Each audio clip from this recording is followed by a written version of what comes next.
and I just ripped fins off. Woo! Welcome back to the TMBC Wake YouTube channel.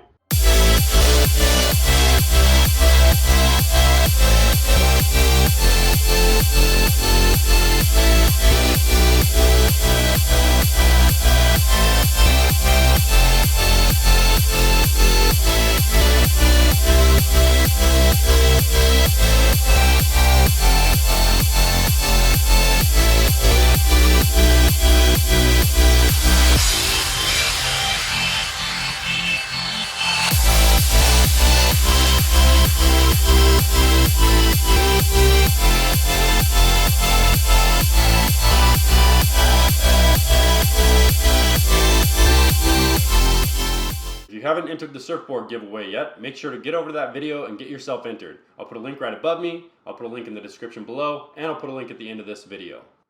Alright, so I wanted to make a follow-up video to my impeller inspection video that I did last year, where I basically just took a look at the raw water impeller and made sure that it's not cracking or coming apart, and then I decided to use it again for another season. The manual's maintenance schedule says to change your raw water impeller either annually or every 300 hours.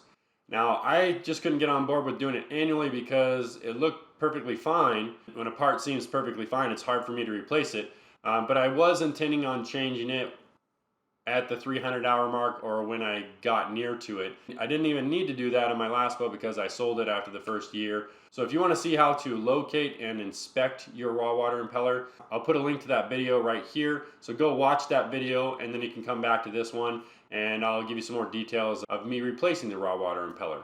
So first of all, here's my old impeller right here. I removed it and replaced it already. So I'm going to talk about how I removed this, and then I'm going to show you some detail on the impeller itself.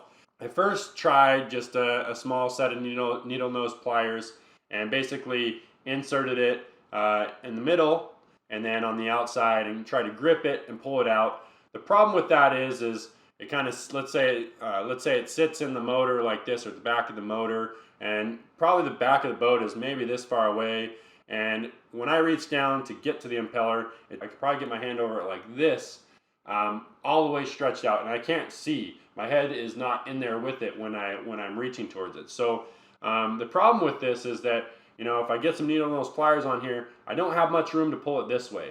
So I was trying to kind of pry it out and kind of bend it back, and it just wasn't budging. And you'll be able to see when I show you detail that, you know, I ripped some of the fins off and I made some marks on the inside, some pretty substantial marks. I was considering buying an impeller puller at that point, but the impeller pullers I was looking at were between $30 and $50, and I'd have to wait for one to get to me. And I only spent, I believe, 15 bucks on this part. It was between $15 and $16. I'll provide a link in the description below for this part on Amazon that I bought. What I ended up doing is I went out and kind of searched for a couple of tools. I was looking for one specifically, and I found one at Harbor Freight, and it was a pretty reasonably priced tool, and that is just bent needle nose pliers. And the great thing about these is that they're nice and long, which gives me the ability to put some really good tension on it. You can see I can really kind of put some tension on it, and the longer it is, the more grip I'm going to get because I can put some really good tension on it there. So I ended up basically being able to, you know, get this in there kind of like this. Show you. So I got it in there like this, have one of the points in the center and the other one on the outside of the fin, and I could really crimp down on this. And then the problem after that point was trying to pull it this way. I didn't have any leverage to pull it this way. So then what I did is I grabbed a flat pry bar. I had a flat pry bar I use all the time for when I'm working on my house or just any construction project. And what I did is I put the flat pry bar in between the needle nose pliers and the engine, and I was able to just hold on to this and grip it and basically push my hand this way in like this while I pried the bar like this, which was pushing this out. And that seemed to work. It actually worked its way out. Finally got it out of there. And putting the new one in was actually pretty easy. You just kind of have to flatten some of the fins on the end, so you kind of have to do this sort of thing, and then sort of work it in.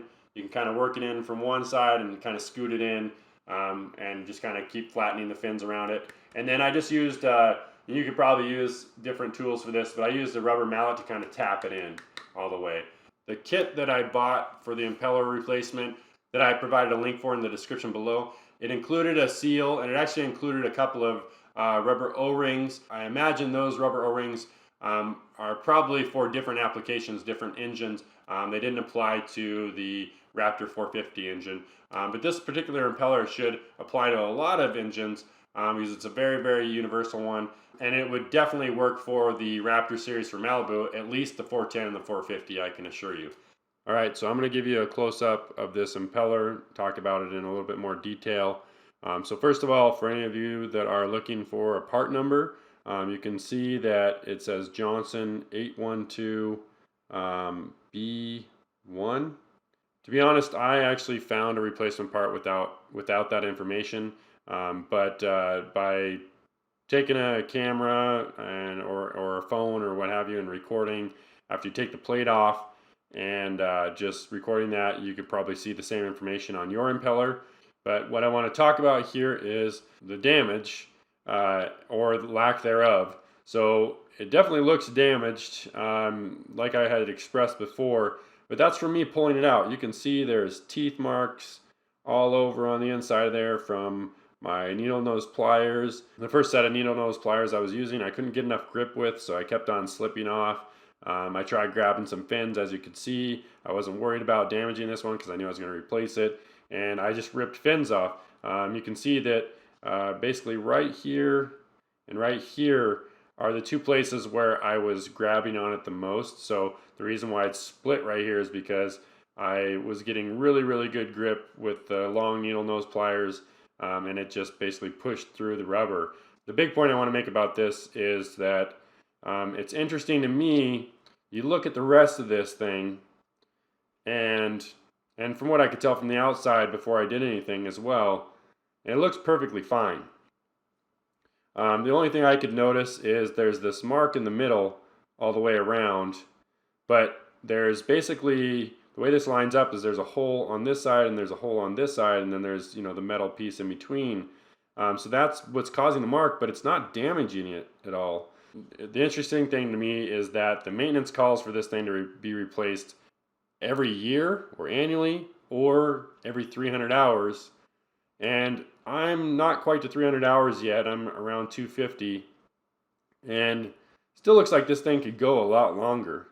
The thing is you're not going to be able to get this thing out and fully inspect it other than just the end of it, kind of like I showed you in my inspection video, without pulling it out. And in order to do that without damaging it like I did here, I think you're going to need an impeller pulley, which the ones I've looked at, I think you can get a pulley anywhere from like 30 bucks to 50 bucks that would do the job. I decided to replace this this year anyways because I knew I would get over 300 hours, and more so I just wanted to fully check on it and see how it's doing. So I didn't actually film pulling it out and putting it back in because it wasn't really a good way to mount a camera in there, and I figured because I did the inspection video, you'd be able to see where it's at and be able to locate yours, and then you just kind of have to kind of visualize what I explained. In the end, depending on your access to where your impeller is, it could be pretty simple or it could be fairly difficult. I actually thought mine was